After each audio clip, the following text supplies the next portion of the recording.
ননৈ চেৰফাঙত ইপিপিএলৰ বৃহৎ যোগদান সভা বিটিচিবাসীয়ে ইপিপিএল দলক সদায় মৰম কৰি আহিছে আৰু মৰম কৰি থাকিব। ইপিপিএল দলে বিটিচি অঞ্চলত সকলো জাতি জনগোষ্ঠীৰ হকে কাম কৰি আহিছে। মাটিবাৰী সমস্যা অন্য সমস্যা অতি সোনকালে সমাধান কৰা হ'ব। বিটিচিত এইবাৰ পুনৰ ইপিপিএল দলৰ চৰকাৰ হোৱাটো 100% নিশ্চিত। এই মন্তব্য বিটিআৰ চিফ প্ৰমোদ বড়োৰ কালি অসম ভূটান সীমান্তৰ ননৈ চেৰফাং সমষ্টিত এক যোগদান কাৰ্যসূচীত অংশগ্ৰহণ কৰি তেওঁ এইদৰে ভাষণ আগবঢ়ায়। বৰ্তমান বিজেপি দলৰ দখলত থকা ননৈ চেৰফাং সমষ্টি দখল কৰিবলৈ ইপিপিএল দলে দিনে নিশাই বিভিন্ন যোগদান কাৰ্যসূচী অনুষ্ঠিত কৰি আহিছে।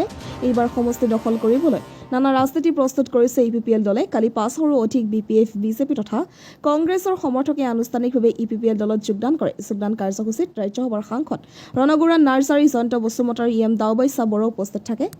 আয়োজন কৰি আজি আমাৰ কেন্দ্ৰীয় কাৰ্যনিৰ্বাহক সভা ৰৌতাত আছিলে আৰু তাত আহোঁতে আমাৰ ৱৰ্কিং প্ৰেচিডেণ্ট ৰণগুৰা নাৰ্জাৰী ডাঙৰীয়া, লোকসভাৰ সাংসদ জয়ন্ত বসুমতাৰী ডাঙৰীয়া, আমাৰ ইএমসকল, আমাৰ দলীয় নেতাসকল আমি একেলগে আহি ইয়াতে অংশগ্ৰহণ কৰিছোঁ আৰু দেখিবলৈ পাইছোঁ যে 2020 চনত ইউপিপিএলৰ যিটো স্থিতি আছিলে আজি ননৈ চেৰফাঙত ইয়াতকৈ 100 গুণ আমাৰ ইউপিপিএল ষ্ট্ৰং হৈ গৈছে আৰু ননৈ চেৰফাঙত আমাৰ দলৰ যিখিনি কৰ্মকৰ্তা নেতৃবৃন্দ আছে, বিষয়ববীয়া আছে, আহ্বানত আজি ননৈ চেৰফাঙৰ বিভিন্ন জনগোষ্ঠীৰ ৰাইজে আজি ওলাই আহিছে।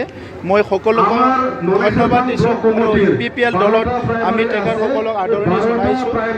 ইউপিপিএল দল এটা আঞ্চলিক দল হিচাপে আমি বিটিচি অঞ্চলৰ 5টা জিলাতে আমাৰ কাৰ্যকলাপবিলাক আমি কৰি আছোঁ আৰু সেই বিটিআৰ অঞ্চলৰ 5টা জিলাত যি 35 লাখ জনসাধাৰণ আছে তেখেতসকলৰ বৰ্তমান আৰু ভৱিষ্যতক লৈ পেলাই আমি কিছুমান পৰিকল্পনা কৰিছোঁ আৰু যোৱা 4টা বছৰত আমাৰ চৰকাৰ অহাৰ পিছত এই জনগোষ্ঠীবিলাকৰ পৰিচয়, অস্তিত্ব, এই জনগোষ্ঠীবিলাকৰ শান্তি, সম্প্ৰীতি, নিৰাপত্তা, এই জনগোষ্ঠীবিলাকৰ সামাজিক ন্যায় আৰু তেখেতসকলৰ বিভিন্ন অধিকাৰৰ কথাবিলাক লৈ আমি কাম কৰি আছোঁ আৰু 4 বছৰৰ পিছত আজি সকলো জনগোষ্ঠী আজি আমাক কৈছে যে এই 4 বছৰটো আমাৰ কাৰণে সোণালী বছৰ আছিলে, য'ত আমি নভবা বহুতখিনি কামখিনি কৰিবলৈ পাৰিছে।